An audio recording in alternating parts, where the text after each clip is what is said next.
சமர்ப்பிக்க வேண்டும். எஸ்பிஐ மனு தள்ளுபடி.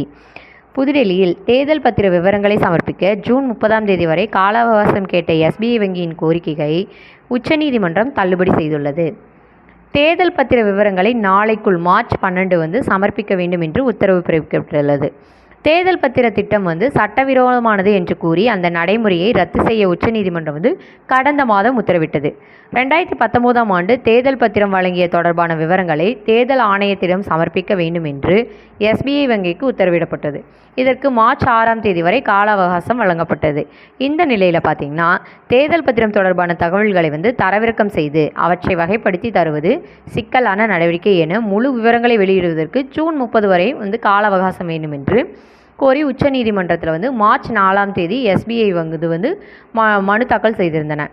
உச்சநீதிமன்றம் வழங்கிய காலக்கெடுவுக்குள் எஸ்பிஐ தேர்தல் பத்திரம் தொடர்பான விவரங்களை சமர்ப்பிக்காத நிலையில் அந்த வங்கி